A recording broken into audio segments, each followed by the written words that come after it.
se nos ha llenado el salón y sobre todo saber que estamos preparándonos para construir una mejor familia. Hace poco leía ya una publicidad de un partido político que está en algún lugar y decía que tenemos que consolidar el municipio para tener un mejor país, y yo creo que no. Tenemos que consolidar la familia. Si no tenemos una buena familia, ningún político va a hacer cambios en Guatemala, no vamos a poder tener la anhelada seguridad que todos necesitamos y la prosperidad que a los que estamos llamados. Este tema es muy importante, es un tema de mis favoritos, hablar de familia. Y esta generación, los sociólogos han hecho estudios muy interesantes del año 1957 para acá. Se considera que la familia comenzó a decaer porque fue cambiando el patrón de crianza. Se cambió de un modelo que ciertamente muy autoritario, y muchos crecimos en ese modelo, y hemos pasado a un modelo de mucha permisividad, de padres buena onda, de amigos de sus hijos, y compensando su pasado, están teniendo mucho conflicto en su familia. Pues hoy vamos a ver qué podemos hacer con esta generación, y las preguntas de ustedes van a ser muy interesantes también. Por eso esta generación de transición se considera que somos padres, ahora nosotros, padres muy obedientes, le obedecimos a nuestros padres y hoy le obedecemos a nuestros hijos. Y creo que caemos en un error muchas veces también, porque está bien haberle obedecido a nuestros padres, pero tampoco podemos obedecerle a nuestros hijos. Entonces vamos a ver el tema. Hay una cualidad que es clave, que es muy importante, indispensable para ser padre y ser madre. Desafortunadamente no todo padre y madre la tiene, y ahí vemos que caemos muchas veces en dificultades para poder dirigir la familia. Y es que papá y mamá tienen que ser líderes.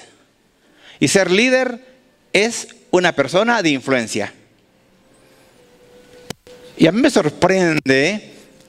sorprende mucho ver que hay muchos padres que tienen hijos todavía de 15 años hasta de 20 años que todavía le tienen que decir. Usted encuentra a alguien en el supermercado, le saludan y el adolescente ahí como que no sabe si habla con la maestra, si la saluda o qué hace, y de repente papá y mamá le dicen: salude a la doctora, salude a nuestro vecino, y todavía no ha aprendido a saludar en 15 años o más.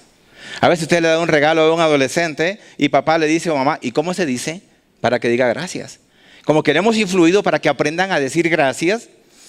En algunos colegios hay padres que todavía llegan y le dicen a la maestra: por favor, teacher, dígale a mi hijo que se quite ese arete, es que a usted sí le hace caso. Por favor, dígale que se bañe, porque mire, si usted le dice así, se baña. Yo digo, ¿pero dónde estamos? Queremos que los maestros estén educando a nuestros hijos, y no es la obligación de los maestros, es la obligación de papá y de mamá. Entonces, nos falta ser líderes. Y cuando uno busca en la Biblia, uno escucha Romanos 127, por ejemplo, nos dice que nuestros hijos son como flechas en manos de un guerrero. Entonces, un guerrero tiene que ser una persona valiente, aguerrida, que está adelante y que está cuidando a todo el resto de soldados que tiene. Somos nosotros los líderes, los que estamos llamados a ser los guerreros. Entonces, papá y mamá, primer cualidad. Y usted evalúese si está llenando el perfil, y si no, pues hay mucho material que se puede llevar, que es el contenido de la conferencia que vamos a dar acá. Y una condición. Hay una condición para poder ser padre y ser madre, para tener una familia. Si ya vimos que hay una cualidad, esta es la condición. Para ser padres hay que dejar de ser hijos. Me dijo una persona: ¿qué? Entonces mato a mis padres. No, no se trata de eso. Se trata de que usted, ya que ahora tiene su esposa y tiene sus hijos, ojalá usted viva en un ambiente fuera de los abuelos. Porque los abuelos sobreprotegen a los nietos, los abuelos le quitan la autoridad a los hijos y consienten a los nietos. Los abuelos, muchos abuelos, y si aquí hay abuelos que no son así, por favor no se sientan aludidos. Muchos abuelos lo que hacen es quitarle autoridad a los hijos. No, hombre, déjale. La doctora dijo que no coma dulces, el nene no es solo uno. ¿Y por qué le vas a pegar al nene? Dámelo acá. Y entonces viene y le quitan autoridad a los padres. Y muchos hijos crecen como hermanos de sus padres. Pero los padres dejan de ser líderes porque le quitan su liderazgo cuando los abuelos están sobreprotegiendo a los nietos. Cuando le quitan autoridad y están consintiéndolos. Claro, los abuelos se equivocaron. Es lógico, no hay padres perfectos. Ninguno. Hay un libro hermoso, si lo quieren leer, que se llama así exactamente, No hay padres perfectos. El autor es Bruno Bettelheim. Y es cierto, es una realidad. Todos nos equivocamos, pero debemos reconocer dónde nos equivocamos para no repetir los mismos errores. Entonces, la condición es, tenemos que dejar, es el mandato bíblico incluso, ¿verdad? Dejar a padre y madre y unirse a su esposa, ser una sola carne, pero entonces dejamos a los abuelos. Por eso en el orden de jerarquía, en la familia, arriba está papá y mamá. Segundo, están los hijos. Tercero, están los abuelos. Y cuarto, están los amigos. Quiere decir que los abuelos no tienen injerencia con los nietos. Pueden darle un consejo al hijo, pueden aconsejar al nieto, pero no quitarle autoridad a los padres. Porque entonces sí, se convierte en un conflicto y se altera el sistema familiar. ¿Cuál es el objetivo? El título es el papel de los padres en la familia. Entonces, ¿cuál es el objetivo de nosotros? ¿Cuál debe ser el fin último como padres para educar a nuestros hijos, para tener nuestra familia? Vea, dejar de ser indispensable lo antes posible en la vida de nuestros hijos. Ese es el reto. Ese es el desafío que tenemos todos, dejar de ser indispensables. Pero ¿sabe algo? Pareciera que hacemos lo contrario, como que no queremos que se vayan los hijos. Siglo pasado, 18 años, se acabó la adolescencia. Muchos hijos se casaban, muchas hijas se casaban a los 18. Usted recuerda que una persona de 25 años decían que ya se había quedado para vestir santos, ¿verdad?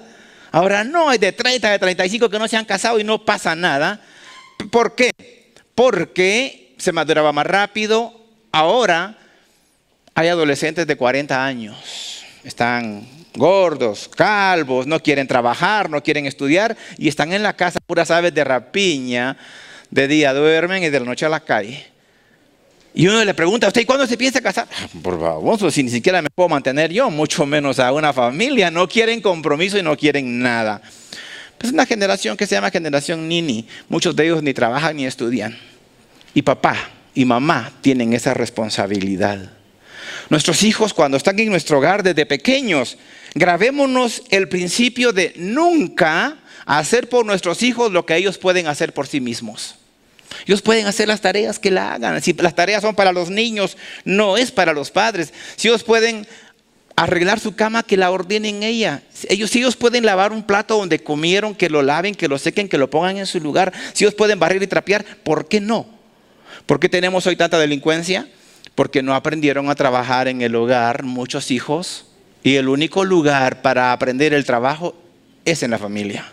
Ningún colegio, ninguna escuela, ninguna iglesia le va a enseñar a trabajar, porque es obligación de papá y de mamá. Entonces aquí nos hemos ido perdiendo nosotros, porque muchos padres hoy no, que mis hijos tengan lo que yo no tuve, que no sufran lo que yo sufrí. Si se lo puedo regalar, ¿por qué no? Y yo les digo, porque no debe, porque les damos más de lo que ellos necesitan. Nuestros hijos tienen más de lo que necesitan. Y muchas cosas no se las han ganado. Yo la semana pasada miraba a un adolescente de 16 años, tiene la tarjeta adicional de crédito de su papá y la mamá me decía, mi hijo gasta más con la tarjeta, con la novia, en los restaurantes que le invita, que mi esposa conmigo.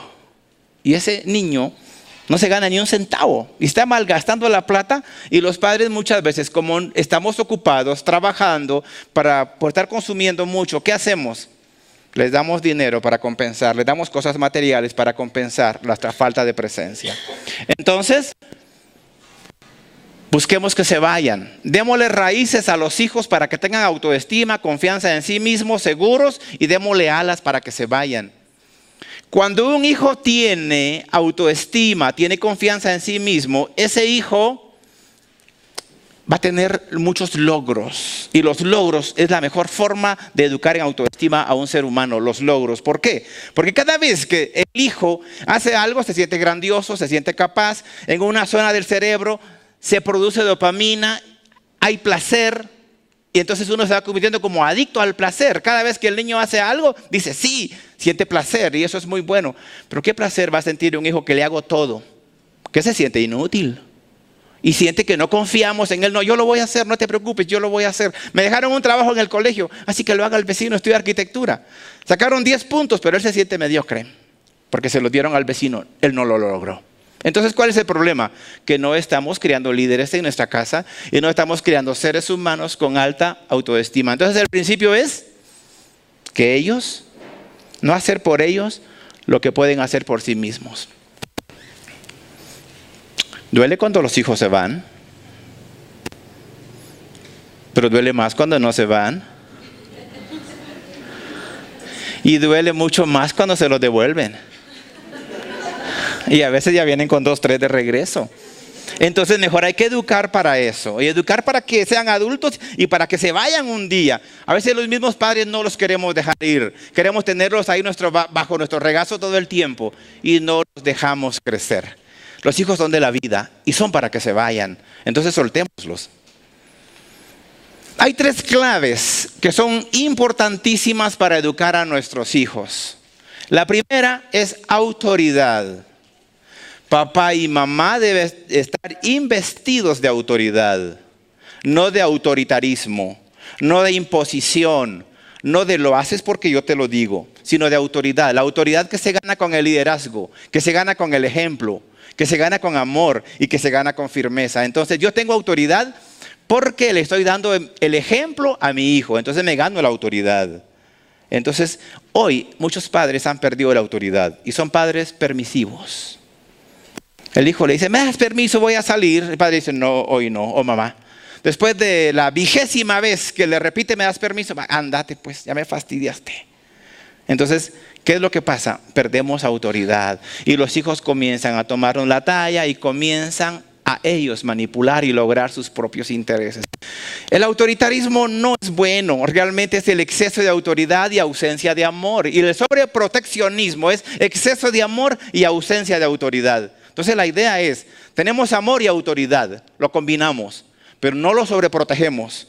Sobreproteger a un hijo es hacer las cosas que él puede hacer, lo sobreprotejo. El autoritarismo es abusar de mi autoridad para poder maltratarlo y dañarle su autoestima. Entonces con autoridad, con liderazgo, y no hay necesidad de golpes realmente ni de gritos, sino que es con liderazgo que lo podemos lograr. Primer clave es la autoridad. Segundo, la disciplina. Dice el libro de Hebreos que ciertamente ninguna disciplina es agradable, pero a la postre produce placer, produce paz, produce prosperidad. ¿Por qué? Porque nos cuesta disciplinar a los hijos. Hoy es un momento difícil para muchísimos padres que dicen, mire, ¿qué hago con mi hijo y no me obedece? Yo me imagino 15 años, no, tiene 5 años, pero ya no hay qué hacer. No tiene modelos para poder guiar a sus hijos. Y muchísimos padres de familia cuando ven los juguetes tirados de su niño de 5 años dicen, bueno, mejor los recojo yo para evitarme problemas. Y no usa su autoridad. Y no tiene que llegar con la paleta ni con el grito para que le tenga miedo y que lo haga. No se trata de tener miedo. No se trata de convencer. Se trata de influir. Y entonces nuestro modelo de disciplina es muy flojo, es muy débil. La disciplina del siglo pasado era autoritarismo, eran golpes, eran gritos y eran amenazas. Y hoy, la permisividad, entonces lo que hacemos es, bueno, mejor lo voy a hacer yo. No te preocupes. Y entonces los hijos muchas veces se ponen rebeldes, no obedecen, hacen su voluntad. Y la adolescencia no es un momento, como muchos autores dicen, de crisis. No es crisis. Realmente tenemos los adolescentes que nos merecemos. El adolescente no es rebelde. Nosotros lo hacemos rebelde, los padres, y se rebela con nosotros. Porque también muchos padres maltratan a sus niños pequeños y de adolescentes. Les cobran la factura a los niños. Es como las señoras. Le llegaron los 45 años, los 50 años, pero si tiene una buena salud, esta mujer vive bien, pues ella no tiene problemas de menopausia. Y muchísimas mujeres ni se dieron de la menopausia. Pero cuando tiene conflictos emocionales, también se lo atribuye a la menopausia y es más fácil, ¿verdad? Entonces, es cuestión de cómo estoy manejando yo la salud mental de mi familia y cómo estoy dirigiendo a mis hijos para tener un buen modelo de disciplina. Si le digo sí, que sea sí. Si le digo no, que sea no. Pero el niño tiene que aprender esto. Tiene que aprender a obedecer. El niño desde pequeño. Es que lo que pasa es que lo quiero hacer obedecer cuando ya tiene 10 años. Por favor. Sí, Gracias, Katy. El niño lo quiero hacer obedecer cuando tiene 10 años y entonces ya va a ser difícil que obedezca. Lo importante es que el niño aprenda a obedecer desde el primer año de vida.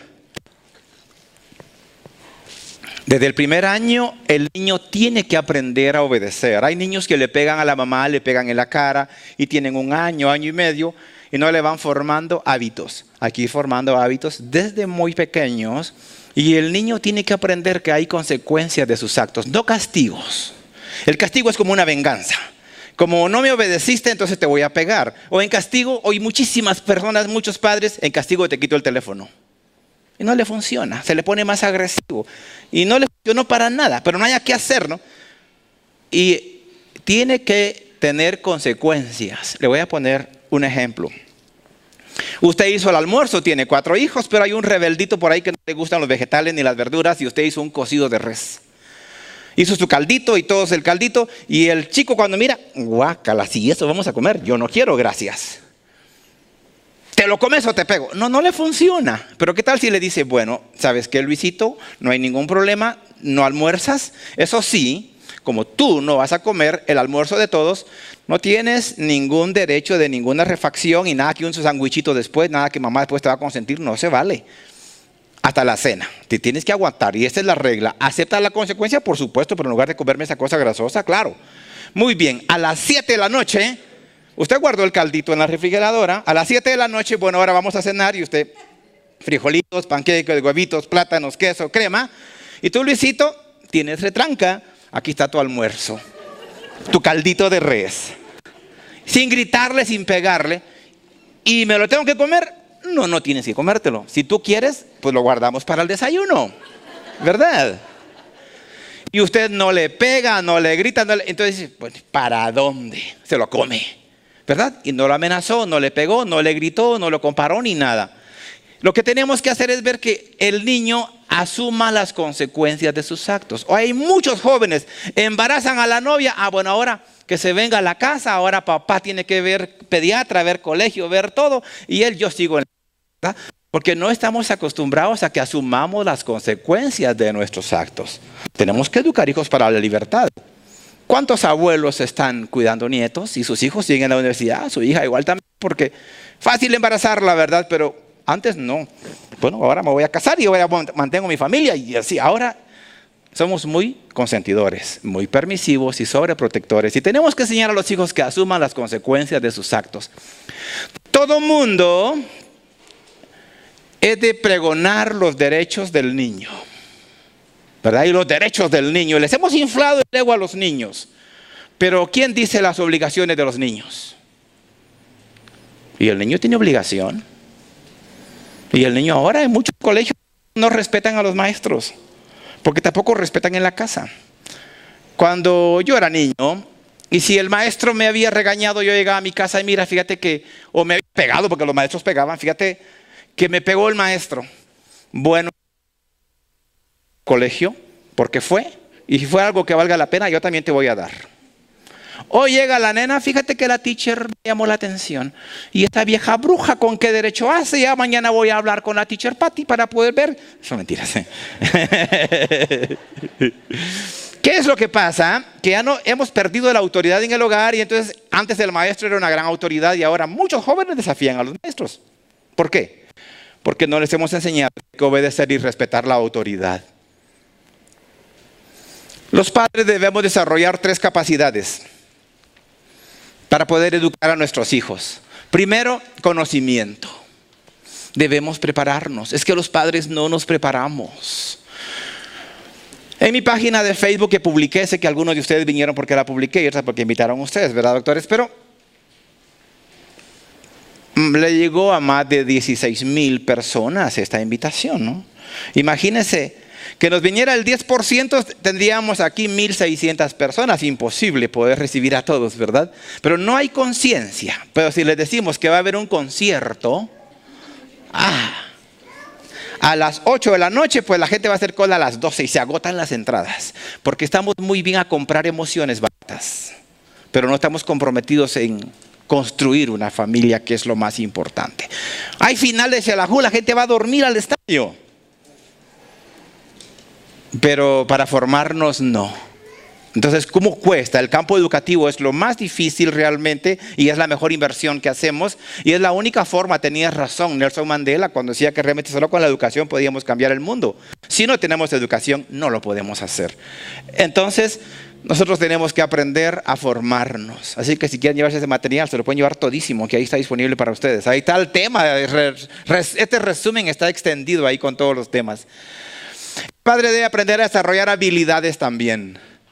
Porque tenemos que aprender a trabajar con los hijos, a educar a los hijos. Usted tiene un adolescente, tenga la habilidad de hablar con su hijo, tenga la habilidad de negociar con su hijo sin perder usted. Pero ya no es como el adolescente, hay que negociar. Negociar es yo doy y tú das, los dos contentos, pero sin perder el liderazgo, sin perder la autoridad.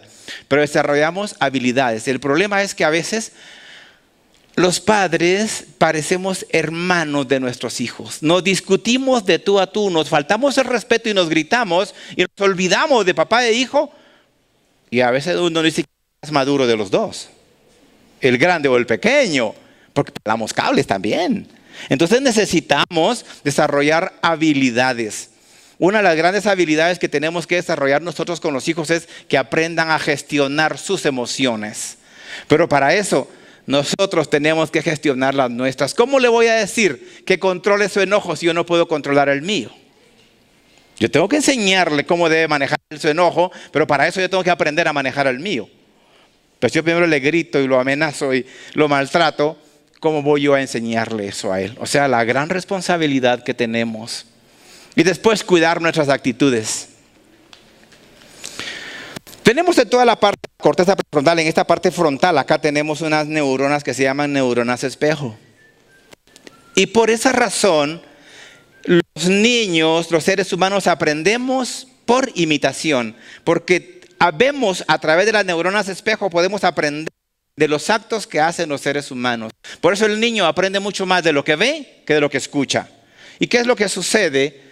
Que a veces no cuidamos nuestras actitudes, fácilmente mentimos delante de ellos, fácilmente decimos palabrotas, fácilmente nos descuidamos y después pensamos que son ellos los que no quieren obedecer cuando nosotros estamos gritando negativamente con nuestro comportamiento y ellos ya no pueden escuchar nuestra voz. Entonces tenemos que aprender a cuidar nuestras actitudes, el ejemplo que nosotros le damos. Si logramos lo anterior, si realmente nosotros logramos ser líderes, si logramos desarrollar habilidades, si logramos desarrollar el conocimiento, si nos logramos preparar, podemos lograr en nuestros hijos 3 rasgos en su personalidad, que es tan importante. El éxito de un ser humano es cómo desarrolla su personalidad. Entonces, lo primero que tenemos que buscar en un hijo es que sea una persona de bien. Que no sea una carga para la sociedad. Que no estemos cultivando delincuentes como está pasando, ¿verdad? Sino que sea una persona que aprenda a servir, que aprenda a ayudar a los demás. Tenemos que formar líderes también en nuestro hogar con ellos y que aprendan a servirle al otro. Imagínense que pudiéramos construir este principio en las familias. No estaríamos esperando que la policía controlara a los delincuentes. Si vienen de los hogares. ¿Dónde surgieron los extorsionistas de nuestros hogares? Los ladrones, de ahí surgieron, no surgieron de otro lugar. Entonces, lo primero que tenemos que buscar es que sea una persona de bien, que sirva al prójimo, que sea compasivo, que ame más al prójimo y que use el dinero. Hoy tenemos un gran problema porque muchísima gente lo que hace es amar el dinero y usar al ser humano. Pero no están amando al ser humano. Si lo amaran, no le harían daño. Nuestros hijos tienen que aprender eso en nuestro hogar, a ser personas de bien. Segundo, que sean personas de contacto, que aprendan a relacionarse. Ahora es más difícil para esta generación relacionarse por la tecnología. Tenemos muchísima tecnología. ¿Y qué es lo que hace la tecnología? Ensimismar más al ser humano, hacerlo más aislado, hacerlo más electrónico, pero no desarrolla habilidades sociales. Tengo un pacientito de 12 años que un viernes en la tarde su amigo lo invitó a ver una película a su casa. Y le dijo, mamá, ¿me das permiso? ¿Me llevas a la casa de mi amigo? Me invitó a ver una película. Y dice la mamá, está bien, yo te llevo. Y la mamá lo mete al carro y lo va a dejar. Cuando ya va cerca le dice, mamá, ¿qué hago? ¿Por qué? Para decirle a mi amigo que estoy aquí, pues mandale un mensaje de WhatsApp. Le mandó que ya estoy aquí, cerca de tu casa. Mamá, pero mira, no lo ha recibido, como que no está conectado. Entonces llámalo. Lo llama. No contestó. Mamá, pero no contesta, ¿qué hago? Ya llegamos, le dice la mamá. Bájate y toca el timbre. ¿Y qué digo? Pues dile a la señora, mire, su hijo me invitó a ver una película, ya estoy aquí, señora, ¿puedo pasar adelante? Entonces tengo que decir, sí. Ay, no, ¿te bajas tú a decírselo, mamá? No, yo no, a mí no me invitaron, esta no es mi función. Pues entonces mejor vámonos de regreso, mamá, porque qué clavo hablar con la mamá de mi amigo. Y no quiso bajarse del vehículo y no quiso hablar con la señora. Y la señora firmemente se regresó y él no vio la película. Y se dio cuenta que tenía que desarrollar habilidades. Pero a veces uno ve en un restaurante, está la familia almorzando y falta algo. Y a veces uno de los jóvenes no es capaz de decirle a un mesero, mire, por favor, ¿me puede traer un vaso de agua? ¿Me puede dar un cubierto? No, mamá, dile tú, por favor, hazlo tú. Y nos cuesta a veces el desarrollar contacto con las personas. Pero también nosotros tenemos que ayudarles a ellos. Hay jóvenes que tienen dificultad, por ejemplo, en básico y no pueden exponer en una clase. Se reportan enfermos, mira qué hacen, pero no desarrollan la habilidad de socializar. Pero porque muchas veces en casa tampoco fueron escuchados. No les dimos la participación nosotros.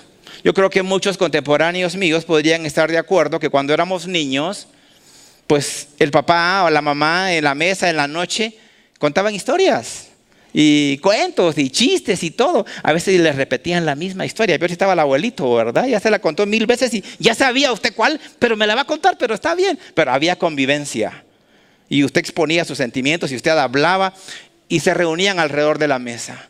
Ahora usted puede ver en un restaurante, todos están muchas veces con el celular y nadie está compartiendo. Y ojalá reguláramos el uso de la tecnología, que tengamos un buen uso, pero no un abuso de la misma, para que no nos esté cortando la socialización y la capacidad de poder comunicarnos, porque nos conectamos con los de afuera y nos desconectamos de los de adentro. Hace poco me comentan algo chistoso que pasó aquí en Saltenango. Hay un colegio donde los niños de preprimaria, la maestra sale con el niño, pasa la mamá enfrente del colegio en el vehículo, le abren la puerta, meten al niño y se va. Pues pasó una señora, fue a traer a su hijita que estaba en prepa, la meten al carro y se va.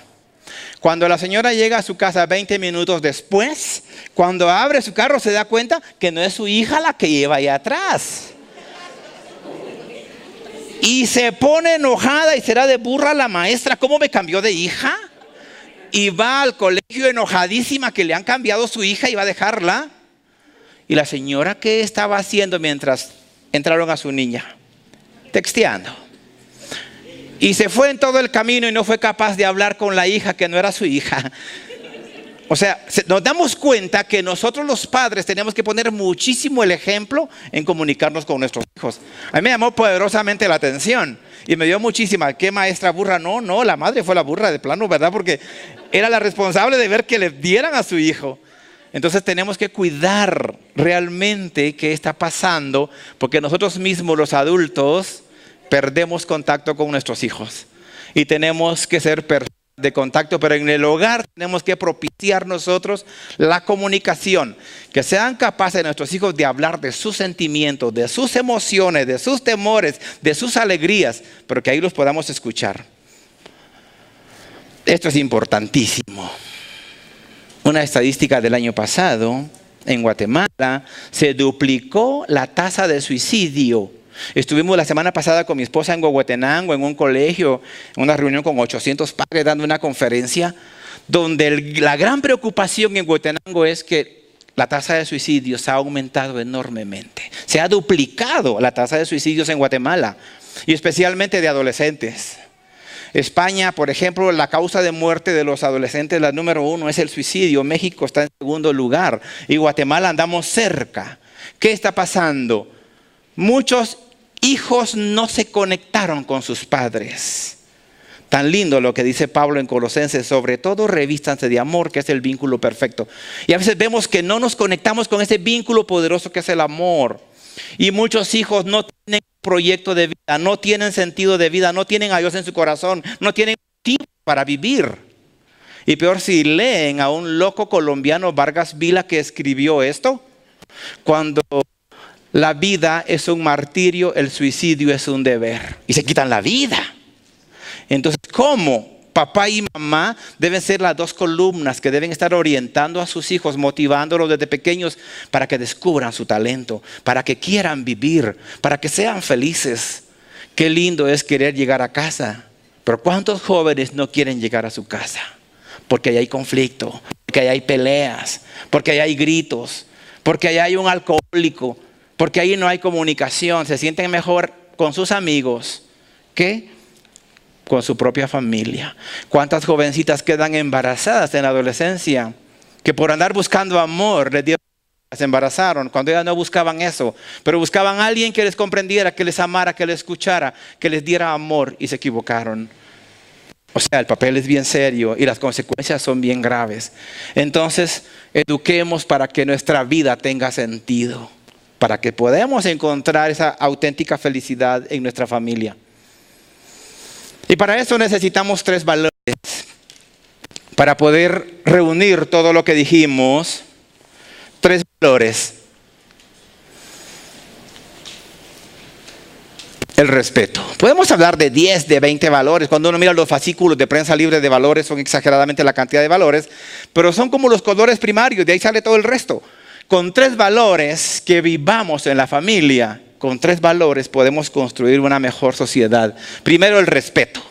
El respeto no es negociable. Todos tenemos derecho al respeto y tenemos la obligación de respetar. Nuestros hijos tienen que respetar, tienen la obligación de respetar. Ellos tienen que aprender el respeto. Y es el primer valor que nosotros deberíamos educar en casa. Pero no porque yo soy el padre tengo el derecho de faltarle el respeto a mi hijo. No lo tengo. Yo debo de respetar a mi hijo para que él también me respete a mí. Si yo le falto el respeto, claro, él también me lo va a faltar a mí. El respeto no es negociable. Segundo, debemos educar en responsabilidad. Que nuestros hijos sean responsables. Imagínese usted que tenga un hijo de 15 años, tercero básico, que domingo a las 9 de la noche le dice: mamá, no me recordaba, me habían dejado una tarea para mañana. Hazme un favor, hazme una notita ahí para la teacher, dile que yo estaba enfermo y que pues no la pude hacer. Sí, pero buena onda. Y muchas madres, mala onda, lo hacen. No, hijo, yo no puedo mentir, es que eso no es cierto. Pero mira, solo ahora. No, ya ha pasado varias veces. Mira, así que haces la tarea. ¿Pero cuántas horas te lleva? 3 horas, pues hazla. A la 1 de la mañana te estás acostando, no importa, no te vas a morir, te aseguro que no te va a pasar nada. Si usted le exige y le exige la responsabilidad con disciplina, con firmeza, y él tiene que hacer la tarea a esa hora, todo enojado la va a hacer, pero la va a entregar. ¿Y qué es lo que va a pasar después? Ya no va a decir: se me olvidó. A veces nosotros mismos cultivamos la irresponsabilidad. Hijo, haces esto, pero ahora mismo. Es que más tarde, ¿por qué a mí? ¿Por qué a mi hermana? ¿Por qué no le dices a mi hermano? Entonces viene y comenzamos a... La autoridad debe ser firme. Muchísimos jóvenes, es que dichoso mi amigo, a él si no le ponen a hacer nada en su casa. Es que a él si no le dicen nada. Es que mira, si yo tuviera los papás de él sería feliz. Está bien, no importa, yo no soy responsable de educar a tus amigos, pero tú aquí tienes esas responsabilidades. Delegue responsabilidades en sus hijos, ponga tareas, ponga reglas, horarios para levantarse, para acostarse, para usar el teléfono, para poder apagarlo también, responsabilidades en la casa. Pero tenemos que educar en el trabajo y en la responsabilidad. Seguro vamos a tener adultos y ciudadanos responsables. Y si un día se lanzan para algún partido político, van a hacer un buen papel seguro. Pero lo que necesitamos es que sea gente que respete, que sea responsable y que sea honesta. Tan importante la honestidad, tan necesaria que es. Si con estos 3 valores nosotros pudiéramos educar a nuestros hijos, estaríamos realmente haciendo un gran trabajo y aportándole a la sociedad ciudadanos que van a ser útiles. y que van a poder cambiar los destinos de este país con respeto, con responsabilidad y con honestidad. Con estos 3 valores nosotros podemos hacer grandes cambios en el lugar donde nosotros estemos. Hace poco me impresionó una biografía, yo no la había leído, de Thomas Alva Edison. Y cuando tiene 7 años lo llevan a la escuela. 2 meses después, la maestra le hace una carta y le dice que se la entregue a su mamá.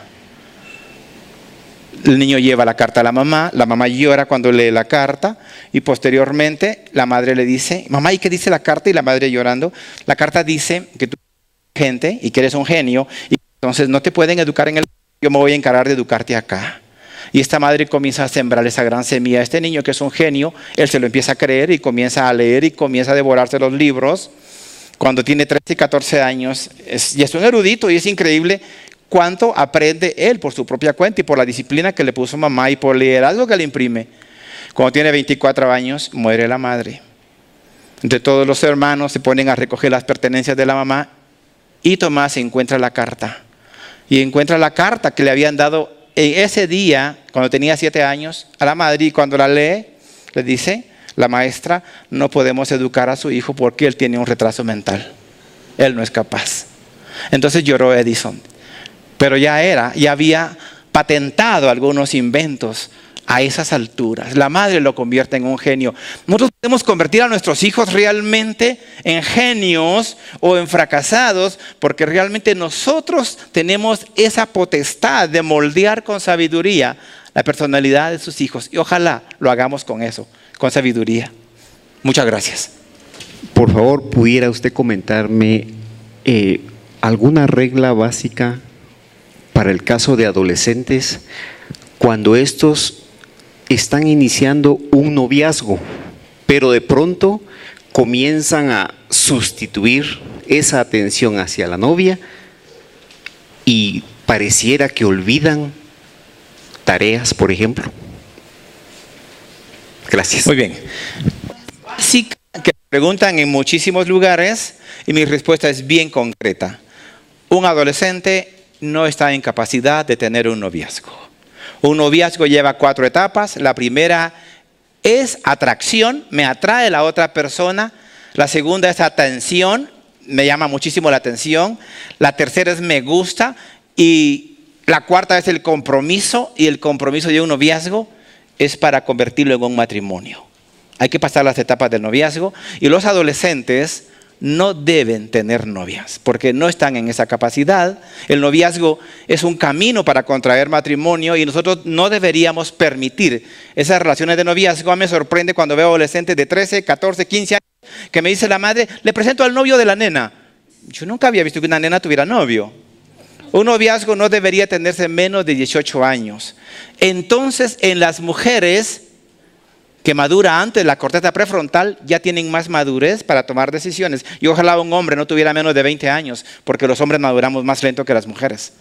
O sea que 18 a 20 en adelante pueden ser amigos, le puede gustar, está bien que sean amigos y que le gusten, no está mal, pero no es tiempo de noviazgo.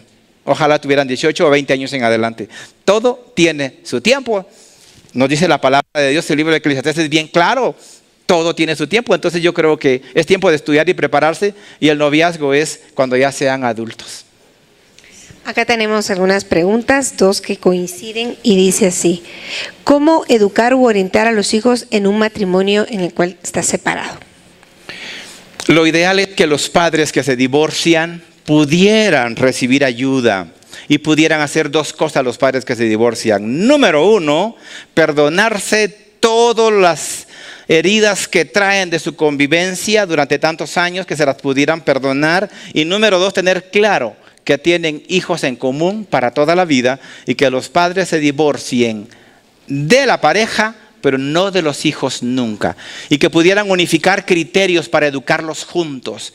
Si tú le dijiste que no le das permiso, yo tampoco le voy a dar permiso. Y si tú no le compras un teléfono, yo tampoco se lo voy a comprar. Tú no le permitiste redes sociales, yo tampoco se las voy a permitir. O sea que ojalá que tuvieran esa madurez los padres. Sería el ideal. El mayor daño a los hijos de padres divorciados no es el divorcio de los padres. Es la inmadurez de los padres que se siguen cobrando factura y muchas veces, casi siempre, a través de los hijos. Gracias. Cuando ya se ha perdido la autoridad, porque no lo hemos hecho bien, ¿cómo podemos recuperarla? Esta persona tiene una hija de 13 y un hijo de 15. Sí, reconociendo, teniendo la humildad que nos hemos equivocado. Saber que nos hemos equivocado y los padres podemos tener esa humildad. Nos equivocamos y yo lo puedo aceptar con mis hijos. Mira, hijo, yo me equivoqué contigo y con hija, pero ahora van a haber reglas en la casa. Yo voy a cumplirlas, tú también. Yo tampoco ya no voy a gritar, no te voy a lastimar, pero vamos a tener responsabilidades tú y yo, todos. Entonces se puede retomar el papel con dos cosas. Uno, con límites bien claros y bien definidos, con reglas que no se deben negociar, muchísimas de ellas, otras pueden ser negociables. Y segundo, siempre con amor. Si con amor y con firmeza yo puedo retomar otra vez el control, si lo he perdido con mis adolescentes. No es fácil, es una gran tarea, pero sí es posible. Muy bien. La pregunta es, una manera práctica para tener contacto con los hijos. La manera práctica para tener contacto con ellos, aprovechar, hay una técnica muy bonita que se llama la noche de familia. Y, por ejemplo, somos 6 en la familia, nos turnamos, planificamos y vamos a tener noche de familia y un hijo va a hablar tal día, el otro tal día, todos, papá y mamá también, y preparan un tema cada quien para hablarlo, un tema cortito de 10, 15 minutos. Y él puede expresar sus emociones, hablar en familia, pero que nos turnemos, porque a veces no escuchamos a los más pequeños o no les damos la palabra o no los respetamos, que haya esa facilidad de contacto. Y ojalá tener la firmeza de tener teléfonos apagados, a excepción de que sea un médico cirujano de emergencia o algo así, que tenga que tenerlo encendido, pero de lo contrario, deberíamos de prescindir de la tecnología para comunicarnos en familia. Una pregunta dice, ¿cómo educar a los hijos cuando hay 2 religiones diferentes? Dificilísimo. Yo he tenido esa experiencia en mi consultorio de esposos que uno va a una iglesia y otro va a la otra iglesia. Y yo he preferido, y mi sugerencia ha sido, no vayan a ninguna iglesia hasta que no tengan un criterio juntos, porque se hacen más daño cuando están separados. Es muy clara la palabra de Dios en el libro de Eclesiastés cuando dice es mejor que sean 2 y no 1, porque si uno cae el otro lo levanta. Si duermen juntos uno calienta al otro, y termina diciendo cordón de 3 dobleces no se rompe. Esposo, esposa y Dios. Pero ¿cuál es el problema? Dios no divide. Entonces no vamos a tener a un Dios que divida, y lo ideal es que dejen ir a las 2 iglesias a las que están yendo, que se puedan ellos congregar solos, que puedan leer la palabra de Dios y que puedan elegir juntos, pero es juntos, porque todo es juntos en el matrimonio. Yo veo que hay matrimonio donde este es tu carro, este es mi carro, ese es tu dinero, este es mi dinero, tu cuenta y la cuenta, es nuestro matrimonio. Y algunos tus hijos, mira tu hijo cómo salió, pero cuando es abanderado, ese es mi hijo. ¿Y los hijos de quién? Son nuestros, el matrimonio es nuestro, nos traslapamos en la relación. Entonces debería ser nuestro Dios, no es tu religión y mi religión. Bien, ¿cómo podemos ayudar a los hijos? Hay de hijos y de hijas, así que lo vamos a unificar. ¿Cómo podemos ayudar a nuestros hijos, varones o mujeres, para subir o aumentar su autoestima? Con el logro. La mejor forma de que un hijo aumente su autoestima no es decirle eres capaz, es que eres guapo, eres inteligente. Él no se la cree porque eso no es un elogio, le suena a adulación. Pero cada vez que le damos la oportunidad al hijo que haga algo, que conquiste algo, y cuando sabe que puede hacerlo, va a tener logro. Entonces va a tener autoestima.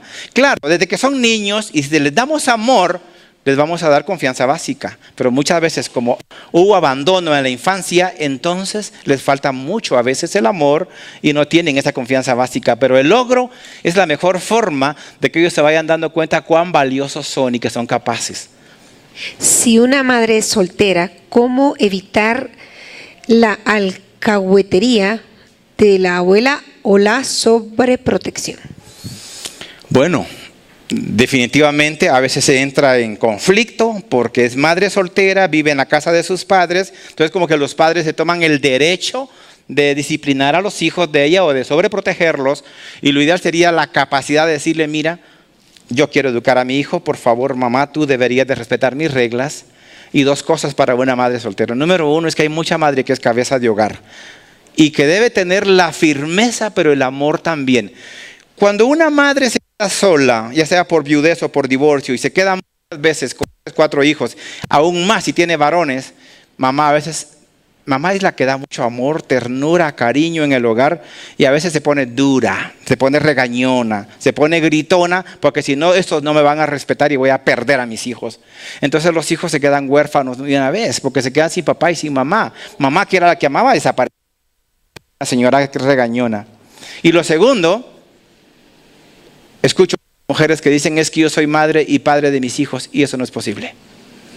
Mamá es mamá y papá es papá. Usted no puede ser padre y madre, solo mamá, pero haga bien su papel. Maternaje es que mamá siga amando, pero toma la disciplina y la firmeza y el liderazgo de ser cabeza de hogar y de dirigir a los hijos, y que ellos reconocer que ella tiene la autoridad, tiene la disciplina, y los hijos la obediencia. Si se puede lograr, es un gran reto para una madre soltera.